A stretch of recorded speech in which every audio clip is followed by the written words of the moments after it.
pas obligé de retourner jusqu'à l'accueil. Alors dans quel ordre on les assoit? Regardez, on est ici. Là, on est ici. Vous avez le salon VIP qui est là-bas. Et donc, si vous faites ça, tout droit, vous avez les toilettes là. Je vous emprunte votre micro une seconde. Et je vous le rends tout de suite. Bien, bonjour mesdames, bonjour messieurs, bienvenue sur Équipe Auto Lyon. Quelques mots, je suis my name is Emmanuel Tayarda. I am the coordinator of the conference area here, and I have a few words about this very first edition. Well, 605 exhibitors and brands, 50% of them are new exhibitors. So then you have a few villages which you can visit. The reuse village, and reuse is so interesting that it has been.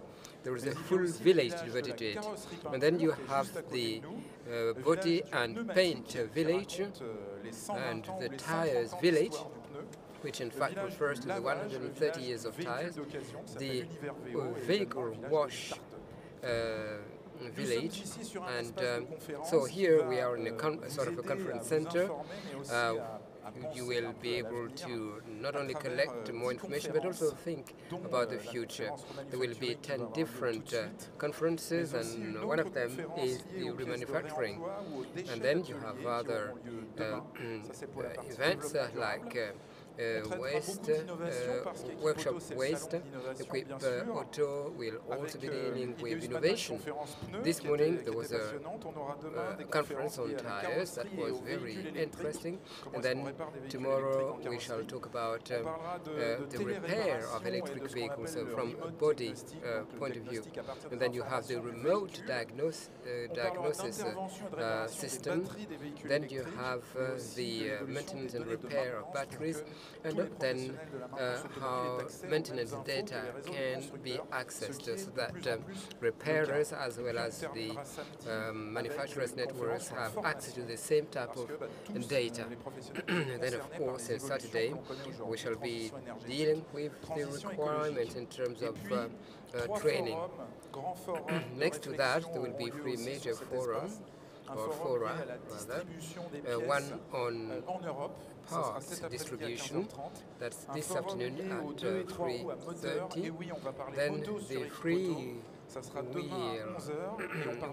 wheelers with engines, and we shall also be talking about hydrogen at 3:45 tomorrow.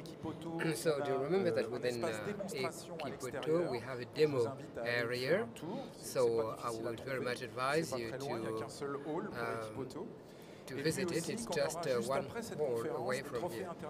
And then you have the International Innovation Trophies. These are going to actually extend prizes to the most innovative companies. So I'm going to give the floor to Michel. Thank you for accepting to moderate this conference on remanufacturing. Good afternoon. I am in charge of the AUTORECYCLAGE, so on recycling, and in particular the parts which are no longer to be used. And so we have here Mr. Le RENDU, Mr. Le RIBET from VALEO, Julien DUBOIS from REMANUFACTURING, Mr. CHANNEN from COTROLIA,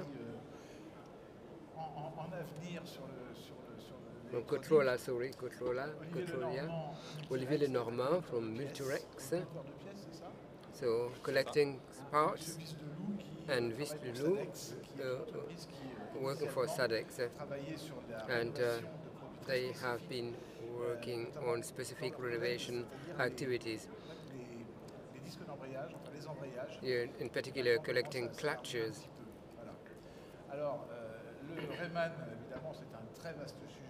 So, remanufacturing, in fact, is a very wide subject, and it's very much like reuse. very much like reuse, but it's different in a way, because reuse is basically circular economy. So you take a spare part which you actually reuse in the vehicle, whereas remanufacturing adds value, in fact, so that the part becomes almost like a brand new one. Well, I would say equal to the brand new, or why not better? Well, it might even be better than the brand new spare part. So, renovation is in the limelight currently because it is as old as the vehicles themselves. Remanufacturing is not new as such, but there are a number of techniques that are used and which adjust to the automotive industry's evolution. The alternators, the starters, and then it expanded to all vehicle components. And very soon we shall be talking about the electronic devices. And then resupplying, because if you talk about remanufacturing, it means that you have to have distribution channels, just like for the brand new parts. But the first thing you need to do is to be able to retrieve those spare parts, used spare parts. It is not easy to find, and so that's, I would say, the key to proper supplying your market or your industry. Now, I'm going to maybe give the floor to Mr. Dubois. Julien Dubois is somebody who, over the past 3 years, has established a number of structures, including the Remanufacturers Association, and then he also established an internet platform that seems to work quite well. The name is VALEO. So he will be able to talk about the current situation of remanufacturing in the automotive industry. Well, maybe we need some definition, because in fact there are various words like reconditioning, renovation, remanufacturing, and where you have what is known as standard exchange, and this remanufacturing is close to what is known as standard exchange, and this means that we collect used parts and they are renovated, and so you're using a specific industrial process, and this is followed with test and then approval, so that parts are put back into the market for a second life in the same condition, just like with the brand new parts. So this means industrial value added helps to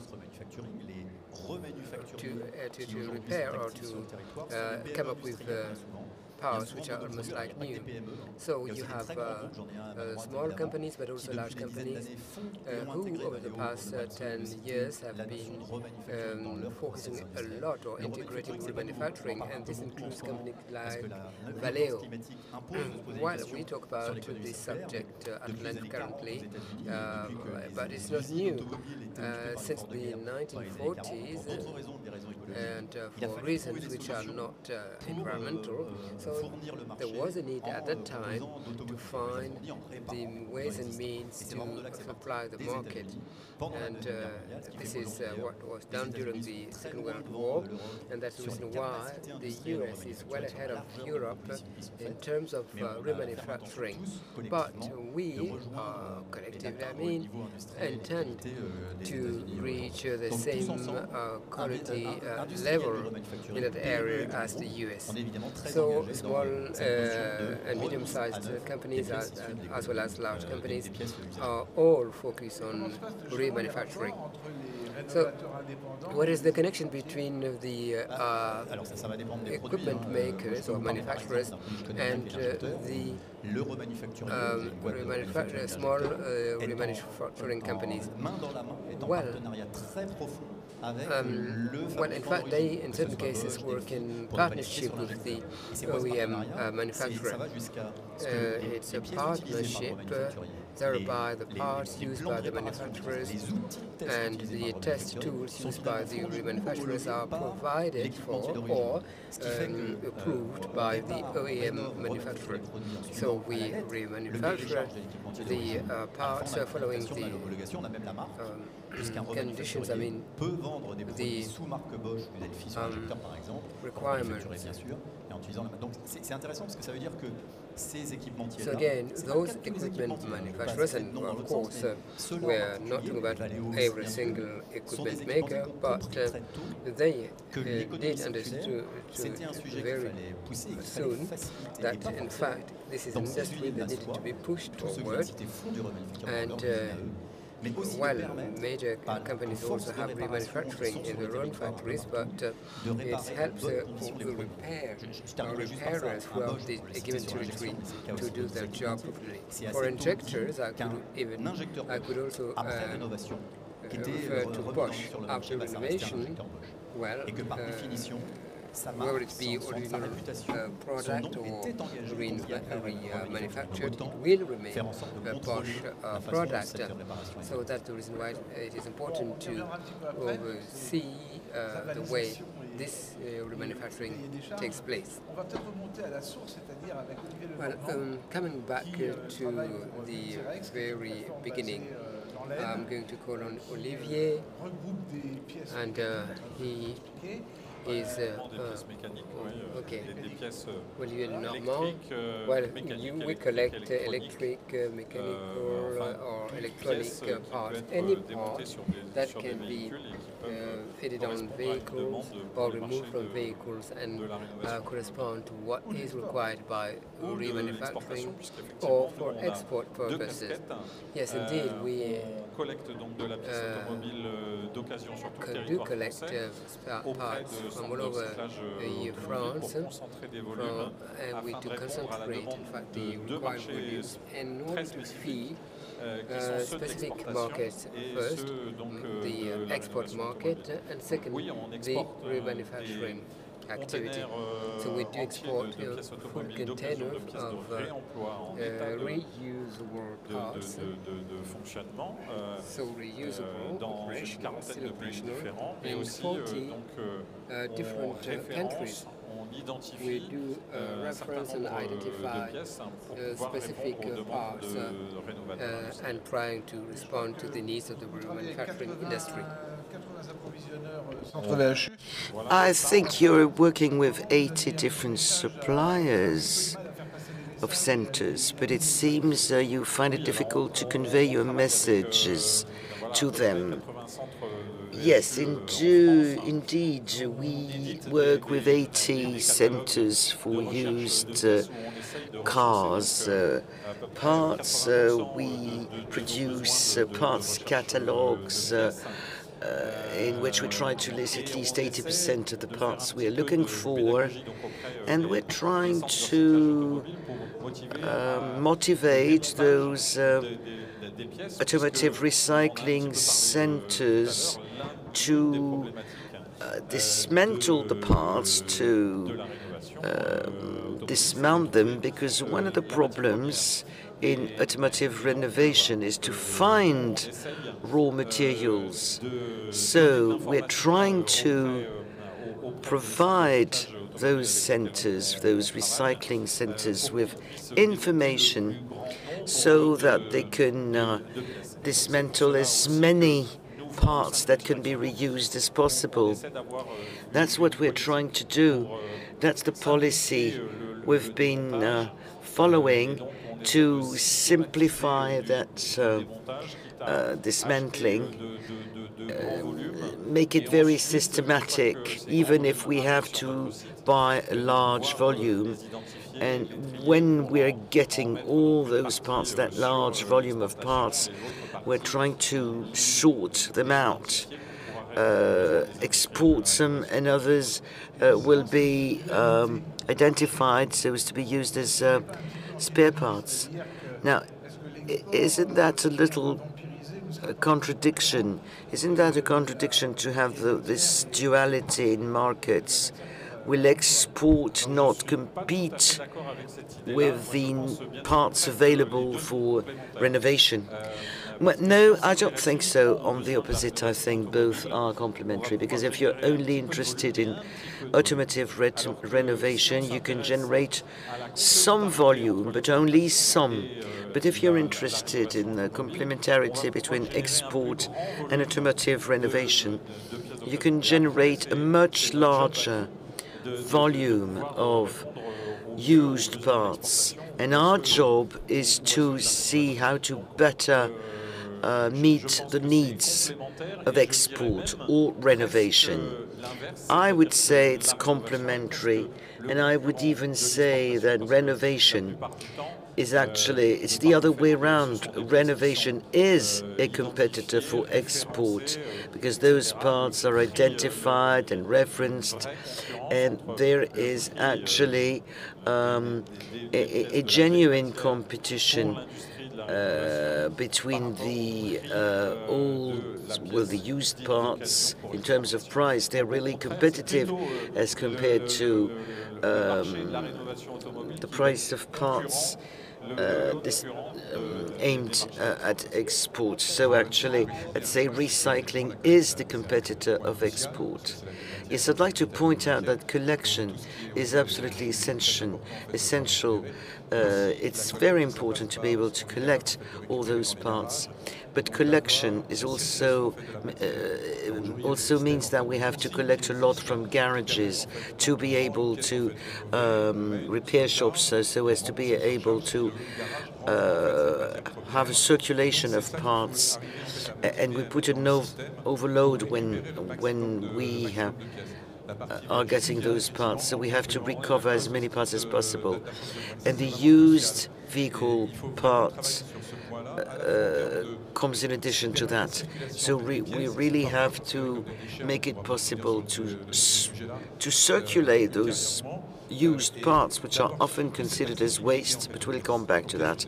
We need to have an accessibility to used parts, and it's only with the cooperation of repair shops and dealers and garages that we can do it. Yes, so we have to launch an appeal to distributors and repair shops, but some say yes, we have to pay some taxes and we have to dismantle the parts. Yes, but the price is so much more advantageous. But that small effort, sending back the material to get a reimbursement for that used material you send back, is something extremely important. So all repair shops, all garages, all distributors have to do that. All have to. We have this. So we have to train the used vehicle recyclers, the distributors, the repair shops to the issue. And I'm not even talking about engines, which are often sent back to the foundry. Yes, they are. That's another competitor. But it is not always as well. It does depend actually on time, because prices go up and down, and if prices go down, a lot more of those parts of those engines will be discarded, will be considered as waste. But then in that case, we are less applying the rules of circular economy. Julien talked about the recovery of old material from professionals. And there's also recovery of augmented material from the used vehicle recycling centers. We have 1.4 million vehicles every year which can no longer be used, and many of those vehicles are not really dismantled for collection. So there's a huge potential, so that waste of material, engines and gearboxes makes us naturally turn to give the floor to a company that is well known in France, FARAL Automotive. Sébastien RENDU became the Director General 3 years ago, and I think you had a tough time 3 years ago when you bought it. Well, yes, my partner and myself had the bright idea of buying the company 3 days before the first lockdown of the COVID. 2,000 engines produced, 1,400 gearboxes. So you had a tough start for people who, for a company which was going bankrupt when you bought it. So everything that is rare is expensive, and everything that is expensive is rare. Can you explain to us your business model? Well, if we want a PF6 gearbox for Renault, we need a PF6056. You have to go down to the specific reference, and then you have to reckon the time I will spend supplying FARAL Automotive with the right part, and calculating how long it takes and how much it costs to do that. So I don't agree with you, Olivier. For the Puma, I have to buy in the UK PSA parts, which is really a paradox. So, as Julien was saying, we do recover the money we're getting to send back the used material. We need 13 engines to make 10 new ones because there's a little bit of loss.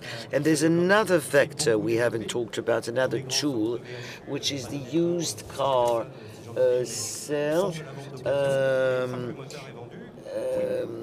But once the engine has been sold, what about the replaced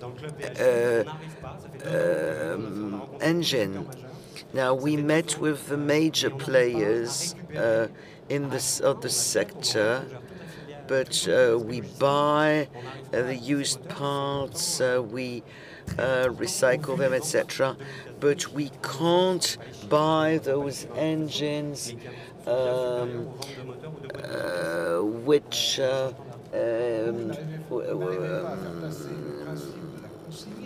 so you can't get the people selling spare parts accept this principle of returnable parts, or we think we're trying to convince them, you see, that you can remanufacture those parts, but we recover 80% of those parts, and that's the principle of circular economy. And if you buy abroad, why are UK brokers more effective than the French ones? Well, I think that they address a lot of remanufacturers in Europe, and they're specialized, and they buy the top parts, the top of the tier, the top tier, so to speak, and we get the bottom ones. And actually, if I want to make money, it's more interesting to sell the whole lot to a broker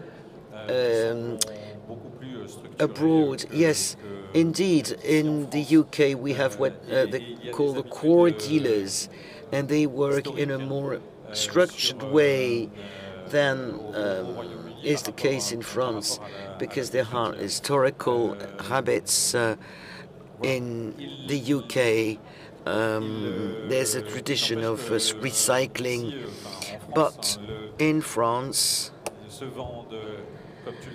as you were saying, a lot of used parts are sold, a lot of cars are sold as they are, without any parts being removed or dismantled, and that constitutes a potential, and unfortunately it's an untapped reserve. Indeed, a complete engine is difficult to find on the market, but the core dealers in the UK are much more European-minded or European in the way they do business than we are. This will take us to another specific part, not very far from engine. Monsieur VISDELOUP, that is to say the clutch. Well, you are 100 years old and you look very young. You know, well, SADEX in Fougieres is an old lady, old company, celebrating her 100th anniversary. Started in Boulogne, close to Paris. In the 60s, it moved to Fougieres and was bought in 2002 by the SADEX group. Well, renovation is not new in Fougieres. We started immediately after World War II because material was scarce, and then I met some colleagues on this show, and they all commented that it was nothing new.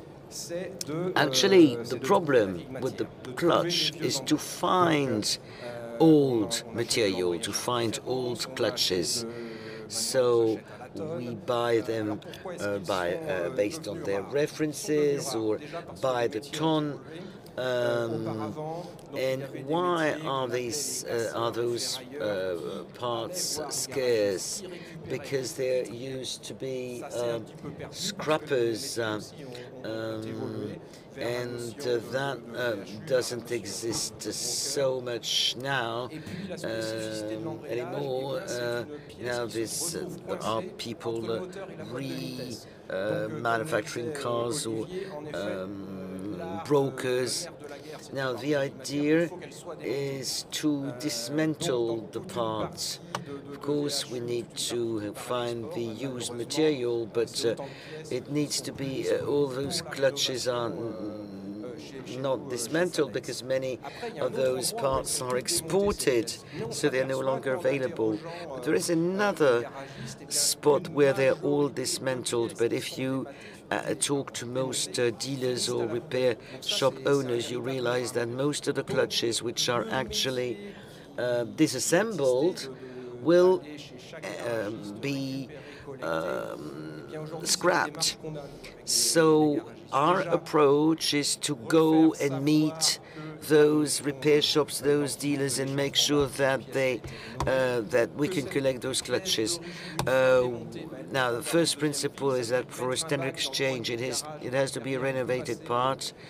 Then you collect the parts, that you put them into a big bag at the back of the repair shop, and we can collect that. And renovation has to be undertaken properly, but you know, we have all those new words now: renovation, remanufacturing. I think we have to explain all that, and I think we should have a clear message that is understood. Perhaps you should create gateways with all the renovators who are represented on the show, have sites that allow for joint purchasing. If Sébastien needs engines, Julien needs injectors, my other colleague will need electronic equipment. VALEO also needs all kinds of parts, and that's another solution. Even when you're talking about new lines, absolutely. In our trade, you see, you have to have a little war treasury, and we already have with clutch parts and turbo parts. And, unfortunately, we buy from core brokers, not only in the UK, but also in Italy. They have a lot of core brokers. But when you're launching a line on the double, the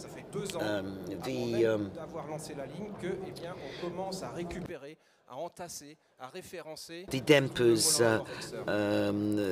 the double flywheel for absorbers, for shock absorbers. Now, you have to make them aware of the fact that it is a part that they used to throw away, that now it can be renovated, and that we can supply manufacturers or independent renovators from, and so we'll go to another player, VALEO, but it's nothing new for you, renovation, is it? VALEO also is 100 years old, and VALEO has been remanufacturing for 40 years, and it's at the heart of our circular economy strategy at VALEO. As we stated again a few weeks ago, VALEO today can renovate 8 products, starters, alternators, flywheel, clutches, compressors, brake calipers, and torque converters. We produce about 1 million parts today, the objective being to reach 2 million in 2030. And we are convinced that this activity is going to expand. We'll have increasing requirements with electric vehicles, electric transmission or inverters, electronic inverters, chargers, electric compressors. All that will mean we have to work on remanufacturing. ADAS is also important, and we have a project on cameras which is due to start in November 2023, and there are other vehicles where the sector will be expanding. We talked about motorbikes, but motorbikes are also a sector we have, and bicycles as well. We have a project for the renovation of bicycle engines, which will start at the end of 2023. There's one point we haven't touched upon, but we'll do. Electronics. There's an increasing share of electronics in vehicles today. It'll be twice as much in 2030, and actually very few electronic components are being renovated. So we're trying to work on it. At VALEO, we have a laboratory we opened in Nevers in France to work on that, and they specify in that. Specialize in that. And so, as we said, the main thing is collection, making sure we collect all those parts. We don't scrap them. We have remanufacturing indeed, but we also, if we want to sell a new part, when we are selling new parts, we remove a used part, so we need to collect them as well. 80% of aftermarket should be renovated parts. It may be a dream, but I don't think it is crazy. I don't see why we wouldn't be able to close the loop and work along the principle of a closed circuit. There are incentives that we can work on to push consumers to use manufacturing, we have to also to inform repair shops and dealers, and that's the same. Actually, the renovated part has the same quality level as a new part. We need to train people because products are improving. There is an increasing part of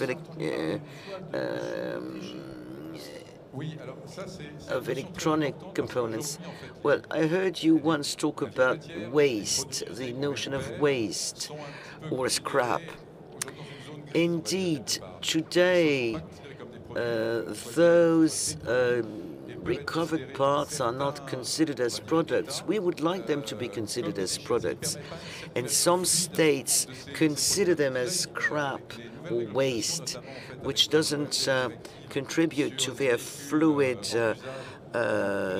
circulation. With a new directive on out-of-use vehicles is important. We're lobbying so that a part which has been dismantled from an engine can be considered as a product to be renovated and to be used again along the lines of circular economy.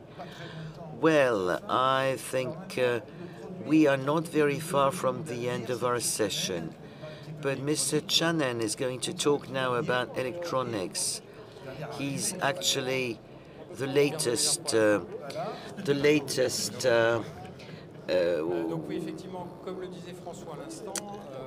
the most recent player in the sector.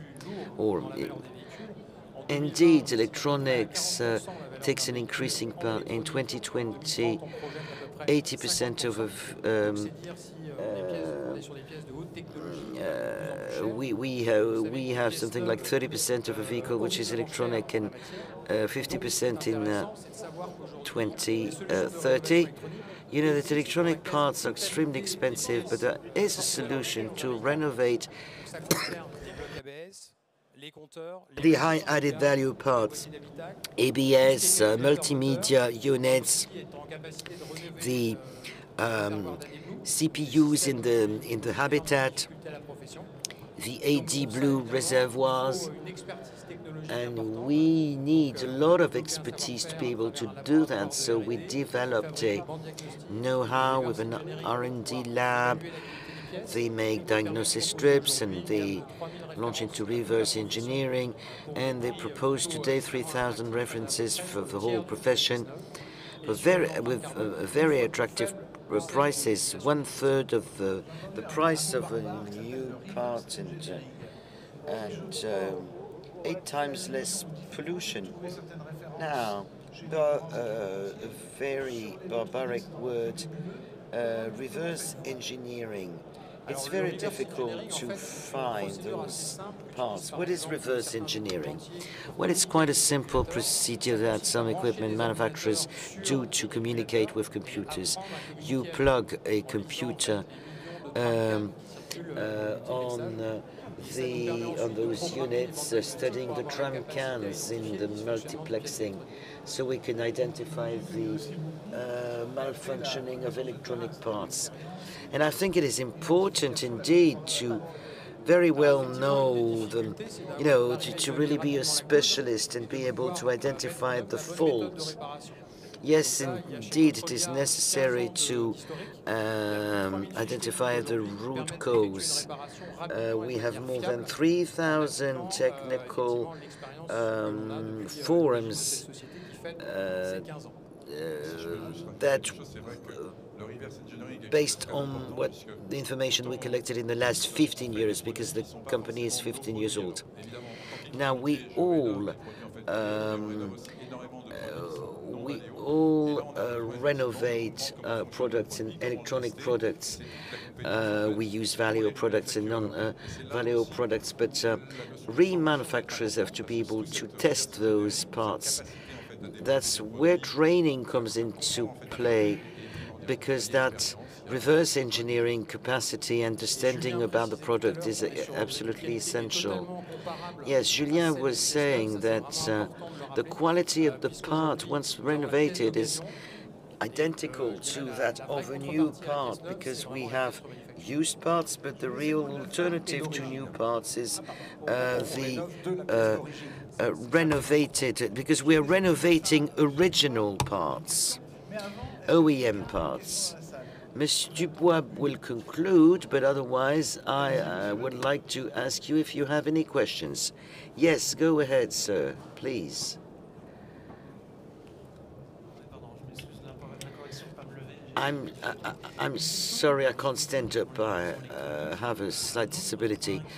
You were talking about electronic components, but another sensitive point is the coding, the encoding of the anti-start system. How can you create a sector for the remanufacturing of that part if you don't have the right information? I know a repair shop where I live, they had to use an old CPU, an old software, because they were not familiar with the most modern one. Indeed, software is one of the most difficult things to control. The technology has improved and there are tools to get the right software, but it's part of our mission to give you those solutions and to have parts which are plug and play without having to update the computer or the box, you know, the processing unit. I knew that most questions would be on electronics. I think there's another conference on reprogramming and remote diagnosis. A last question that I was going to ask Monsieur Dubois, who introduced the subject and who will conclude. You were referring to an ideal world with supporting measures. Indeed, we need support, we need assistance. Circular economy has already been supported by the by government, and it is a spirit we want to promote not only in the automotive field. Circularity, circular economy. You remember the AGEC law, where all the government agencies have to buy reused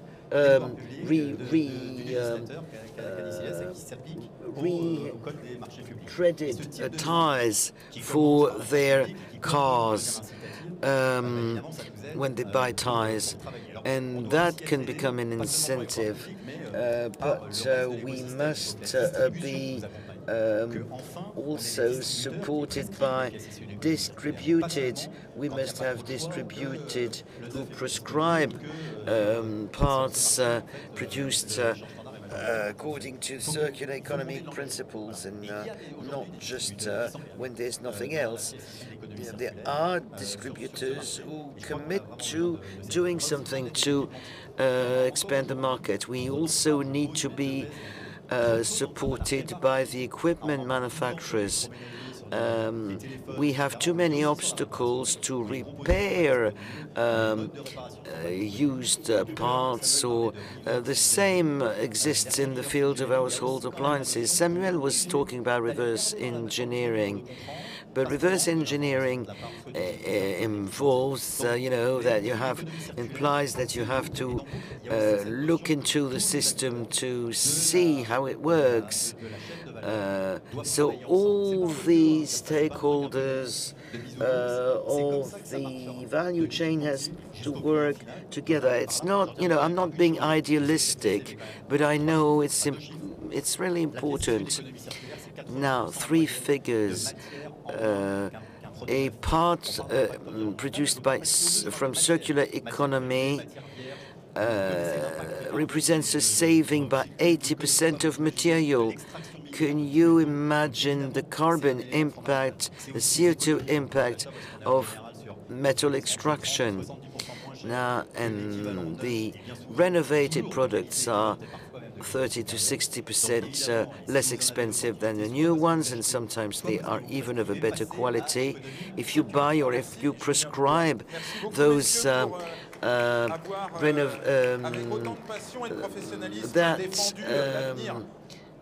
please use the principles of circular economy. Think of remanufacturing. Thank you, Michel, for being such a wonderful anchorman.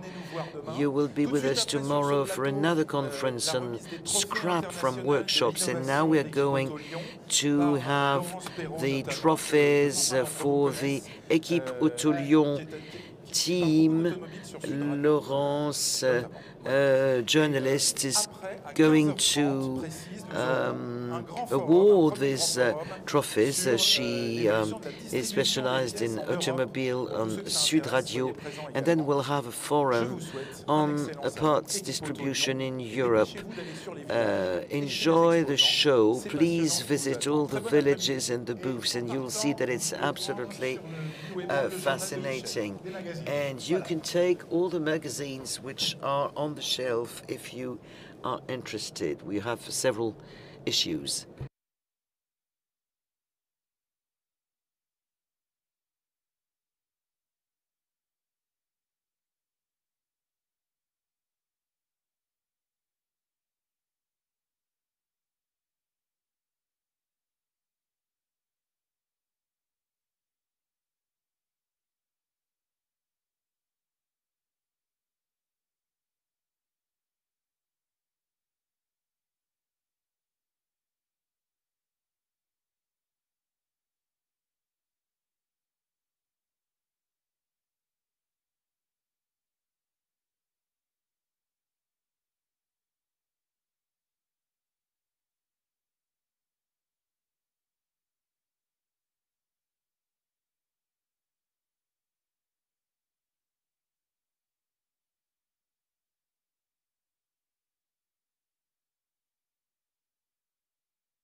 Bonjour tout le monde, comment allez-vous? Je suis heureuse de vous retrouver. Alors, Good afternoon, ladies and gentlemen. Vous allez comprendre que ça ne va pas non plus prendre 2 jours. Well, we're not going to start immediately exceptionnel salon équipe auto, because, in fact, this exceptional edition is going to stop to come to an end on Saturday. We are, for the time being, waiting for a few guests, and then after that we can start. But having said this, I would like to thank you for joining us. We were meant to start at 2:30. That's almost it. So, have you been pleased with the exhibition so far? Are you happy? Are you happy to be present? I'm going to wait for the go-ahead by our friend Amélie, just waiting for everybody to be ready.